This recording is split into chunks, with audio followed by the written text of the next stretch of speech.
Bueno, llegamos acá a la Casa Cultural del municipio de Girón, aquí con el señor Ludwig, que nos va a explicar un poco, que nos va a hablar un poco de lo que es la historia del municipio de Girón, un breve recuento de este maravilloso municipio. Ludwig.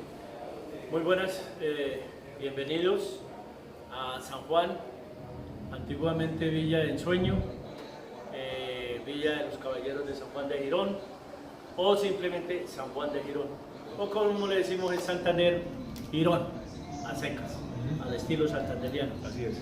Bueno, Girón tiene una historia desde su fundación bastante particular porque nace como un contrato entre lo público y lo privado, lo que llamamos hoy en día una alianza público-privada, entre el señor Francisco Mantilla de los Ríos, que es un caballero militar, un capitán, un adelantado del ejército real español, y el entonces virrey o presidente de la Real Audiencia de la Nueva Granada, el señor Sancho de Girón, en donde en este territorio se había inundado a raíz de que en 1534-40 Ambrosio Alfinger había descubierto el río al que denominó el río de oro, porque encontró pepas de oro del tamaño, dicen que de un tejo, es decir, una piedra de río. Grandísimo, grandísimo. Entonces dicen que alrededor de una calidad de 22 quilates, 18 quilates, de excelente calidad el oro. Entonces eso despertó mucha codicia y en Europa pues corrió la noticia del descubrimiento de un río de oro. Entonces este territorio es en primera instancia no colonizado, pero sí es habitado tanto por mineros como por la gente maluca que llega a todo sitio detrás de estas personas. Detrás del minero llegan las tabernas, llegan los bares, pero también llegan los asaltantes que llamaban en esa época, los bandidos. E igualmente este territorio era bastante boscoso, de un clima bastante pesado, porque es parte de las estribaciones de los yariguíes.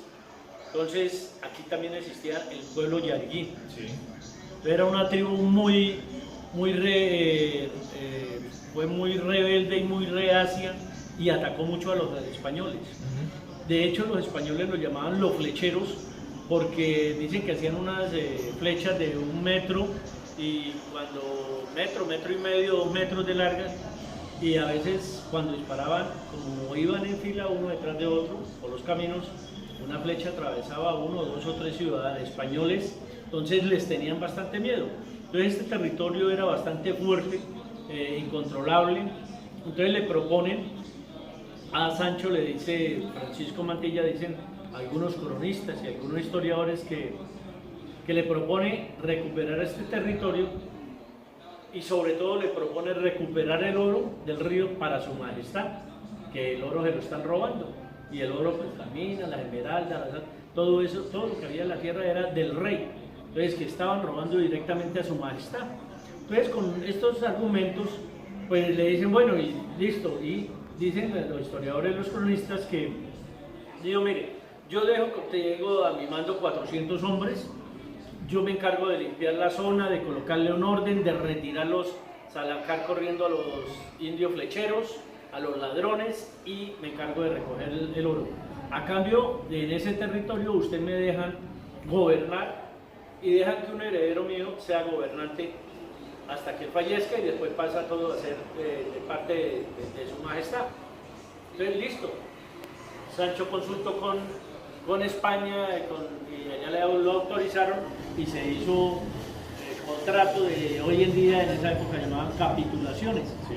Entonces se hacen las capitulaciones para que Francisco Mantilla de los Ríos construya un pueblo y construya unas bodegas y unos estancos para controlar las bodegas, la mercancía que salía de acá, que iba hacia Monpós, hacia Cartagena, y lo que llegaba de Cartagena vía Monpós pasara, que iba para Vélez, para San Gil, para Socorro, para Cuna, para el interior. Entonces aquí se tuviera como un lugar de bodegas, lo que llamamos hoy en día un puerto. Se dice que fue por allá de Puerto Botija. En un inicio Girón, el 15 de enero de 1631, Francisco Mantilla, dicen algunos historiadores, que lo que hoy en día conocemos como los barrios de las Zapamangas, 1, 2, 3, 4, por ahí en ese sector. Otros dicen que no, que más abajo, que por aquí en el Río Frío de Florida Blanca. El hecho es que es en el territorio que funda el pueblo. Y ese es un acto administrativo, pero ¿qué sucede? Esos territorios estaban bajo la potestad y el poder y el mandato del cura de Pamplona. Eso eran territorios de Pamplona y el poder, pues, cuando lo decía bastante la iglesia. Entonces, él presenta la queja al obispo y el obispo a su vez en Bogotá mueve la queja y le cuentan al virrey, y entonces el virrey le manda un mensaje a Francisco que ahí no puede construir el pueblo, que tiene que erradicarlo y trasladarlo al río Sogamoso. En una segunda instancia, Francisco lo lleva a una región que llaman Pujares, Pujamares, bueno, la pronunciación de esos sitios varían porque es que en esa época el español se hablaba de una manera y se escribía con unas letras, el pueblo indígena le tenía unos nombres y a veces adaptaban los nombres, ¿sí? O algunos dicen que no, que es lo que ya se llama hoy como Cusamán y unos sectores así, otros dicen que no, que Pujamares es un sector que hay alrededor, al lado de la ribera del río Sogamoso. Se lleva para allá el pueblo. Estando en ese traslado, lo mandan a llamar de Bogotá a Descartes. Cuentan algunos cronistas que en ese viaje, pues no se sabe la fecha exacta porque lo que se encontró en un libro de la iglesia de Everest, un obituario, en donde dice que se realizó la misa por el alma de la exequia, de bueno, algo así, de Francisco Mantilla de los Ríos, y que se dieron, en esa época, la familia del muerto le ofrecía a los invitados unas harinas para que se hicieran unos panes, un trigo, una res, un cabro, una oveja, mejor dicho, la comida de la noche, para que se hicieran lo que llamamos hoy en día una velada, ¿sí? La novenaria. Sí. Entonces, eso se supo fue después que él había fallecido, dice que falleció en Bogotá. Hay algunos cronistas que dicen que como ese territorio de Sogamoso era un clima muy fuerte, aún hoy en día es bastante pesado ese clima, a Francisco Mantilla la picadura de insectos le dio la famosa fiebres que llamaban, y al subir a Bogotá ese cambio de clima pudo haberle causado la muerte. Entonces resulta que bueno, viene el negocio, viene la viuda, no alcanzó a tener hijos. Entonces algunos cronistas dicen que lo que hicieron fue llamar a un primo de él que se llamaba Francisco Fernando Mantilla de los Ríos y Palacios. Tenían el mismo padre, de hermanos, los dos tenían padres que eran hermanos, ellos eran primos consanguíneos, y se hace pasar por sobrino. Entonces, como es segunda generación, la ley le permitía. Y él es quien viene cuando llega allá, ve que el clima es muy loco, se enferman la gente que está viviendo allá, no consiguen obreros, porque es un territorio del pueblo yariguí, y eso están en lucha constante, entonces no dejaban llegar mucho. Entonces, dicen que en camino hacia el sector, él divisa estas montañas y divisa lo que es esto. Él desde la parte de encima, lo que hoy en día conocemos como el parque, el cerro del Palo Negro, sí, donde está el aeropuerto y todo este filo, desde ese territorio divisó que el río de Oro venía bordeando toda la montaña, y hay un momento en que sale como una barriga, como una U, sí, y sigue por todo el borde, todo el pie de la montaña. Entonces ese espacio, él como militar, también era militar, hay que aclarar también eso, también era capitán. Él como militar dice, me conviene este sitio porque el río es una protección natural para ataque de cualquier pueblo indígena. Sí. Me queda un solo lado sin cuidar, y me queda fácil porque las montañas son bastante altas, puedo colocar 1 o 2 atalayas y desde ahí colocar unos hombres que me vigilen y me controlen y me cuiden el pueblo. Entonces lo traslada aquí, donde lo conocemos hoy en día como San Juan de Girón. Perfecto. Dicen que donde se asentó primero fue en el Parque Peralta, donde es ahora el Parque Peralta, el primer asentamiento sí, de Girón. Sí, el primer lugar que se llega, hay un plano por allá alrededor de 1508, se muestra lo que hoy en día se conoce como el Parque Peralta, que en primera instancia el nombre fue el Parque del Humilladero. Sí. Se le decía el Humilladero porque la iglesia se llamaba la iglesia del Humilladero. La primera iglesia y la primera alcaldía o la primera sede de gobierno del gobernador, porque en esa época se decía era el gobernador del territorio. Hoy en día hay una escuela y al lado está donde debía estar la iglesia. La iglesia se llamaba la iglesia del Humilladero del Señor. Entonces al parque se le coloca ese nombre. Y había un camino que seguía derecho a salir a Bucaramanga. Y el otro sigue por donde hoy en día lo conocemos como Carrera 28, que va a dar a la Bocacalle donde está la iglesia de las Nieves. Ese era el camino real de esa época, de 1508. Entonces, ahí nace, pero se dice que hay un temblor posterior bastante fuerte, que, perdón, yo dije 1508, no, 1600, sí. No acostumbro mucho a hablar por esa fecha exacta porque a ver, se le enreda a uno la CPU, bastante información, se complica. Entonces, ahí en ese Parque Peralta, el parque se le retira el nombre del Humilladero y se le coloca en homenaje a un párroco que hizo mucho por la estabilidad de la construcción y el orden de aquí de Girón. De hecho, fue el que terminó de construir y organizar bien la iglesia que hoy conocemos como Basílica Menor, que fue el padre José Alejandro Peralta. Entonces, en homenaje a él, se le coloca este nombre del Parque Peralta.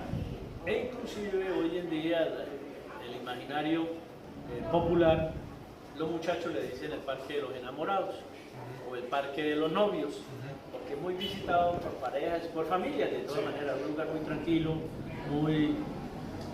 tiene un clima muy de pueblo, una paz, una tranquilidad espectacular. O sea que si uno lleva de pronto una amiga allá al parque, sale ya comprometido. ¿Sí?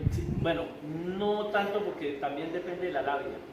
Sí, eso es importante, ¿no? No solamente el parque, ¿qué dijeron? No, el parque no hace milagros. No hace milagros. Ahora, si le invito a un maracumís.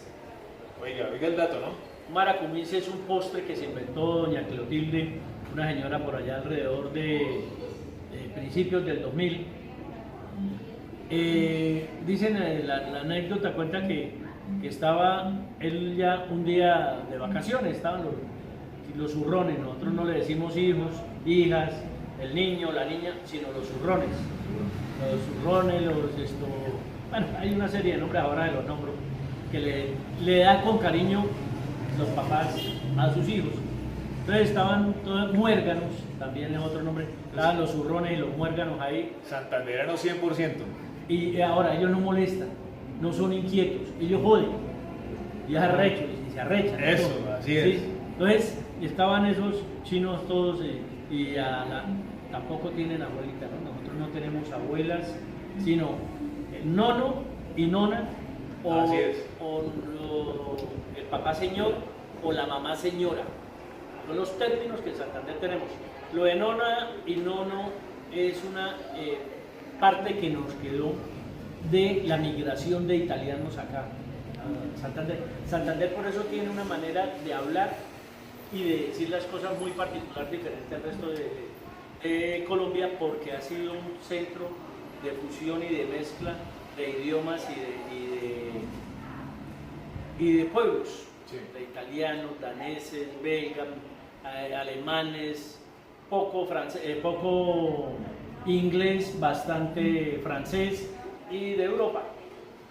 Entonces, por eso tenemos particularidades, por ejemplo, mover las manos, típico de un santanderiano, mover las manos. Así es. Por eso a veces hay personas que no son de acá y ven a dos santanderianos y ven que dicen, no, ellos están peleando. No, estamos conversando. Para que un santanderiano no hable, cójanlo las manos. Tal cual. Y le queda a uno bastante difícil. Complicado.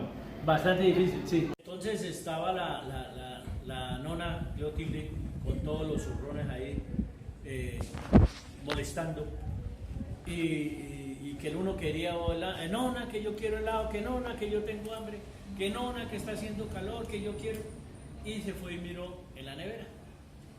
En Santander la familia tiene la costumbre, la tradición de que lo que queda de una ración se guarda para la siguiente.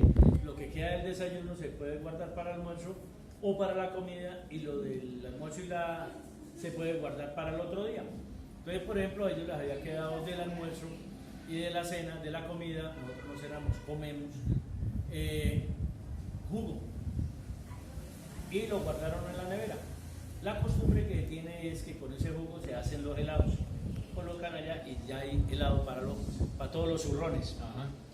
Entonces llegó y miró y no habían muchos helados, y fue y miró y no había gran cosa para darle frutas a los helados, pero habían 2 bultos de maracuyá que le habían bajado de la finca. A doña Clotilde se le ocurrió coger y despitonar, descabezar el maracuyá, y sacó todo el maracuyá y lo mezcló con el helado. Y de ese revoltijo, pues se lo colocó de nuevo, lo echó en cada maracuyá y se lo, y tome su ron, trague. Nosotros no comemos, tragamos. Sí. Y así le dio a todos. Viejos chinos felices, y a partir de ahí a pedir el helado que había hecho la nona. Al cabo de los años, los muchachos, esos zurrones, esos muérganos, crecieron, y estando en el colegio, en los últimos años, el colegio tiene un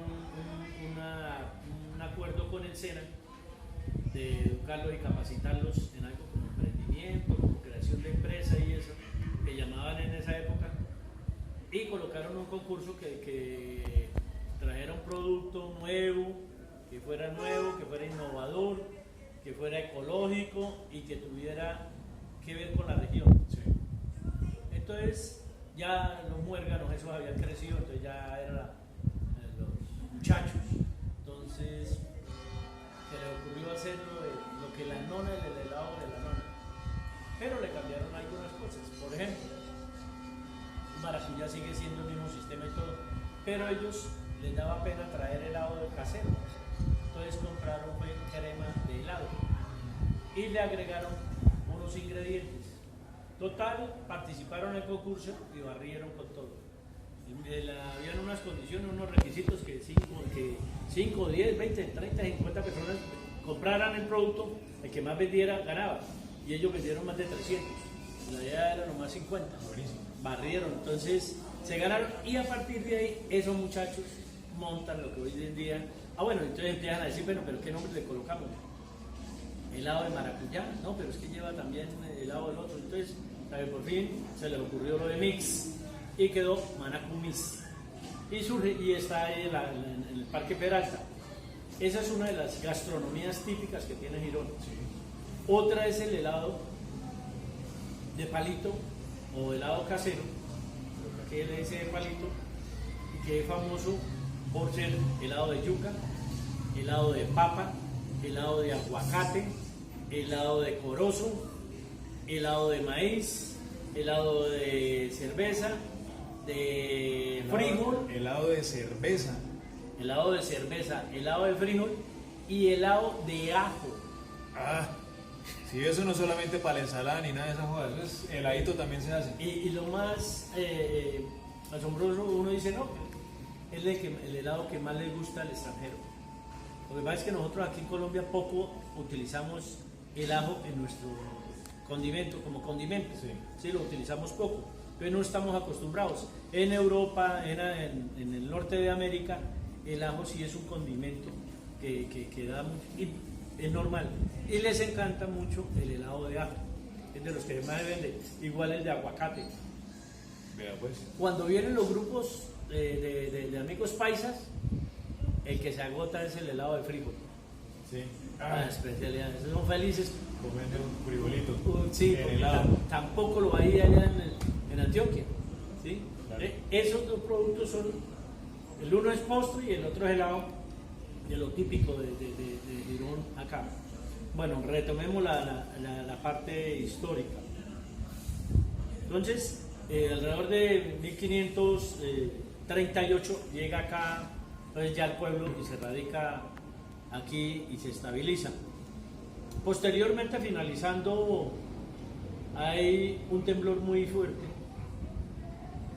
y 1670, 80, por allá de esa década, y se cae la alcaldía y se cae la iglesia. Y entonces el rey Fernando VII ordena que se reconstruya, pero que se reconstruya con los cánones que ordena la arquitectura moderna de esa época. ¿Y cuál es? Es lo que en la arquitectura de esa época llamaban el sistema tamero, que es colocar un cuadrado en un territorio y hacerlo, tomarlo como centro. Y a partir de ese cuadrado se va construyendo las manzanas. Y todas las manzanas tienen de tener las mismas medidas que tiene el cuadrado. Aquí con Girón pues varía porque se nos atravesó la iglesia de las Nieves. Entonces va de acuerdo a la quebrada, pues las cuadras no pasan a ser tan iguales. Y se inicia la construcción ya y lo que conocemos hoy en día como el pueblo colonial, el pueblo monumento. Ok, perfecto. Y ahora, por ejemplo, hay un breve recuento, digamos, de los sitios turísticos para Girón. ¿Qué hay para conocer en Girón? Bueno, dentro del casco antiguo tenemos los tres principales parques. El Parque Peralta, el parque principal que tiene la iglesia San Juan Bautista como atractivo principal, tiene la alcaldía, que cuando eso se llamaba en siglos pasados Palacio Consistorial, hoy en día la capilla. Está la mansión del fraile, que fue el lugar donde se firmó el acta de independencia. Aquí no hubo grito de independencia, sino que se escribió y se realizó un acta en donde se declararon independientes de España, porque aquí en Girón no querían independizarse, porque Girón fue construido por españoles para españoles. Sí. Entonces ellos eran leales al rey. Para ellos Bolívar era un revolucionario, un guerrillero, un delincuente, un bandido, sí, porque estaba en contra del rey. Y al principio fusilaron a muchos que estaban a favor de la independencia, ¿sí? Posteriormente, y ahí dicen que ahí hay una piedra en donde fusilaban y azotaban a las personas. Posteriormente fue al contrario, cuando terminó la independencia, en el 19, los que fusilaron fueron españoles, se lo llaman la piedra del fusilamiento. Está ahí en el parque principal. El Parque de las Nieves tiene el nombre porque es una plazoleta que está en la parte superior, cuidada, protegida por la iglesia, la capilla, una capilla misionera de Nuestra Señora de las Nieves, Santa María de las Nieves, que tiene una historia particular. Dicen algunas personas que andan así como ustedes en los medios de comunicación que es la capilla más fotografiada de Colombia. Así es, sí. Dicen que es la más fotografiada, que es la más bonita. Y lo irónico, usted va y la mira y no tiene nada de lujo, pero la conformación, la estructura, la hace ver muy bonita. Y lo irónico de la vida, esa capilla fue construida para esclavos, para indígenas, para impíos, para gente pobre que no fuera española. Llamaban a eso el barrio moro. Y la iglesia de San Juan fue construida para los españoles y la familia española y los católicos, ¿sí? Entonces allá no podían ir indígenas a la de San Juan, solo era la capilla. Y hoy en día es la capilla preferida para contraer matrimonio. Sí, así es.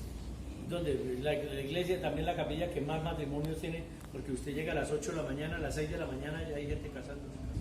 Hay las 8 de la noche y hay gente casándose. Escogen los días cualquiera, cualquier día a la gente les gusta porque tiene mucho pedido, entonces toca cuadrar horarios diferentes para que puedan realizar esto. Pero la Capilla de las Nieves tiene esa historia, ¿no? Que fue construida para indígenas, para esclavos, y la otra para blancos, para gente católica. Y ahora es al contrario, los ricos, y era para la San Juan Bautista, era para los ricos del sector. ¿Sí? Que no permitían ningún pobre, para eso le construyeron la capilla. Y ahora no, los ricos se casan en la capilla es más caro casarse en la capilla que en la basílica menor. ¿Cuánto puede valer un matrimonio en esa iglesia? O Eh, alquilarla, no sé. el alquiler vale alrededor, dice que más de 2 millones de pesos. 2 millones. Sí, Imagínese usted. la basílica. La capilla. Mientras que la basílica no vale sino como medio millón, algo así, alrededor. No alcanza a completar el millón. O sea, es como 3-4 veces más costoso la capilla. Si hay turno. Esa es la otra, ¿no? Sí, El turno. si hay turno. Entonces, y la historia de esa iglesia es que dicen que por allá los historiadores, y ahí sí la historia viene de Italia, que había una pareja de ancianos que tenían mucha plata y no sabían a quién dejarle toda esa plata. No tenían hijos. Entonces hablaron con un cura, con un obispo, creo que era el papa, y que qué hacían ellos. Entonces le dijo, no, pues oren y órenle a la Virgen, que ella es la que se manifiesta, se revela más veces con el ser humano. Y si ustedes han sido buenas personas, han ayudado a sus paisanos, a la gente pobre y necesitada, pues seguro que se va a manifestar. Y cuentan que una noche la pareja soñó, los dos soñaron lo mismo, que se les apareció una señora y que les dijo que donde encontraran algo blanco, allá le construyeran una capilla, porque así beneficiaba a todo el mundo. Sí. Pero pidió capilla, no pidió iglesia. Y dicen que ellos a los días, en una época en que no había de primavera o de verano, vieron una montaña con nieve y se fueron para allá y había caído nieve. ¿Por qué? No se sabe. Eso cuentan los historiadores y los cronistas. El hecho es que construyeron la capilla y se llamó Santa María de las Nieves. Y de ahí viene Nuestra Señora de las Nieves. Y generalmente la construían en la parte donde había nevado, donde había la nieve y toda la cuestión, construían capillas y le colocaban este nombre. Aquí se realizó porque el fraile que estaba al mando era de una región donde estaba la Virgen de las Nieves, una iglesia, y quería, en homenaje a la Virgen de su pueblo, construirle una iglesia a ella. Y le colocaron ese nombre, la Señora de las Nieves. Y esa es la historia que tiene esa capilla. Eso en el aspecto de acá urbano, del casco antiguo. Girón también tiene un territorio rural muy bueno, amplio, inexplorado por los turistas. Por ejemplo, tiene para los aventureros una cascada que se llama el Cañón de las Iguanas, que tiene una caída de agua espectacular y se forma entre las piedras un pozo espectacular. No requiere de esfuerzo, por eso es que es bueno para los aventureros, para la gente que le gusta las caminatas, el ejercicio. Es bueno porque es desde la carretera principal, uno tiene que alrededor de 20 minutos de acá de Girón en carro, se llega a una caseta, ya se dejan los carros y empieza uno el descenso hasta encontrar el lecho de la quebrada y después la caída. Y eso es alrededor de media hora bajando, 20 minutos también bajando. Y la pasa uno espectacular.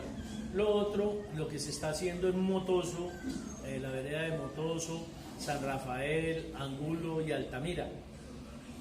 Esos son territorios que participaron en la guerra de los 1000 días. Territorios donde hay entierros, hipogeos de indígenas, del pueblo indígena, de los yariguíes, de los guanes. Hasta ahora pues no tengo bien exacta la información de qué pueblo exacto, pero sí ya hay unas tumbas que fueron abiertas hace 20 años. Sí. Y lo que había, dicen los muchachos, hoy en día son señores ya de edad, que el papá, como no tenía mucha plata, les dijo, tome su regalo de Navidad, y les fue dando las cositas, las jarras, los muñecos, las vasijas de barro, todo eso, y se los dio a los pelados y los chicos. Los zurrones todos se la pasaban jugando con eso, sí. Los muérganos. Y se perdió ese patrimonio. Sí. Entonces, hay alguna región, ahorita se está construyendo por ese lado, se está una ruta agroturística, ecológica. También hay En eso hay caminos de Lenguerque, caminos indígenas, caminos de reconstruido por Lenguerque. Hay viviendas de la época, de 1800. Viviendas también de la Guerra de los Mil Días, donde fueron hospitales, fueron zona de descanso de las tropas, y zona donde enterraron muchos cuerpos. Tumba que llaman una fosa común, porque no había manera sino echarle tierra encima y por la complicación de la guerra. Y se termina uno llegando a Topocoro. Girón tiene un sector muy bueno y unas panorámicas. Hay uno que llama el Morro de la Guacamaya, y le permite a uno contemplar todo Topocoro y todo lo que es el valle del río Sogamoso. Alcanza a apreciarse desde la Junta, desde más o menos el sector de las Juntas, se ve lo que es Zapatoca, lo que es Tulia, toda esa región, y llegar a Topocoro, y se alcanza a ver parte del río Magdalena, lo que son brazos, estuario del río Magdalena, se ven desde ese morro. Es bueno para caminatas también, para ecologistas, para caminar suave, sin demasiado esfuerzo, o a los que les gusta el esfuerzo también. Por ejemplo, bajar hasta Topocoro es importante, pero se puede bajar en vehículo. Y lo bueno es que en todo este recorrido hay granjas, hay fincas que están dedicadas a recibir a los turistas.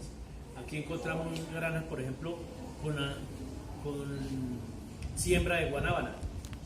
Uno encuentra conservas de guanábana, jugo de guanábana, dulce de guanábana, guarapo de guanábana. Guarapo de guanábana. O chicha de guanábana. Debe ser sabrosa. Sí, es deliciosa. En otro lado hay café, y café gourmet, café ecológico, cuidado, procesado. En otros están con el cacao, y en otros están... Hay una serie, está regado así todo el camino para hacer una ruta muy interesante que uno se puede, si no tiene mucho afán, 2-3 días disfrutar todo este recorrido. Es muy chévere eso, esa es la parte que tiene hoy en día Girón, que está que estamos levantando, estamos tratando de levantar otras rutas de otras veredas. Por ejemplo, la ruta de la Guerra de los Mil Días. Es importante recuperar eso, porque nosotros a veces se nos olvida que eso es historia. Y si miramos, Estados Unidos vende mucho su historia, y vende su guerra civil, y fueron unas masacres que se hicieron entre ellos mismos, pero ellos lo venden como su parte de su vida, de su historia. Sí, sea buena o sea mala, pero lo vivieron, y así debemos de hacer con la Guerra de los Mil Días. Sea que haya sido buena o mala, hoy nos parezca horrorosa, fue un hecho real y no lo debemos dejar en el olvido. Sí, muy interesante, muchos planes hay para hacer acá en Girón, no solamente para la gente que quiere explorar aventuras, sino también disfrutar de la gastronomía. Ya para terminar, o para ir terminando, Ludwig, háblenos un poco de Girón. ¿Por qué venir a Girón? ¿Qué es lo que más a la gente le va a enamorar de Girón cuando venga? Bueno, para visitar a Girón es importante que les recomiendo a las damas no traer zapato alto. Vengan con tenis, vengan con sandalias, vengan con ropa fresca, ojalá un 60, un 70% algodón, más bien poco que sea de poliéster por el calor. Girón no es un pueblo con mucho calor humano, un clima muy sano, lleno de calor humano, tanto que lo transmitimos a todo el pueblo. Este pueblo fue construido y lo primero que hicieron fue despoblar. Y como está el río, los vientos que vienen arriba del Picacho, de Berlín, del páramo, el río lo frena. Entonces aquí queda poco. Y los pocos que pasan, los vientos pasan derecho y van a terminar en Lebría, en Portugal, en el páramo de Portugal. Entonces aquí queda y llueve poco. Por eso es un clima muy saludable. Una persona que sufre de bronquitis, de enfermedades de pulmones y esa cuestión respiratorias, se le recomienda mucho venir aquí a Girón. Ya sabe, ¿no? ¿Sí? Cualquier familiar de cualquier edad, Girón es muy bueno por ese lado. El turismo religioso, que no terminé de contarles, pero hay más historias sobre la religión. El nazareno descabezado, el hombre sin cabeza, una serie de historias con respecto a eso. En la gastronomía, me faltó comentarle, lo damos para otra oportunidad que nos visiten, nos faltó la herencia de los europeos, que es la comida en conserva o que llamamos hoy en día fritanga, que eso es algo típico de Girón, que no es original de Girón, eso viene de Europa, se hizo más fuerte en Boyacá y en Bogotá, pero en Santander solamente en Girón. Eso dentro de la ruta gastronómica, la religiosa, y nos falta, bueno, la parte histórica.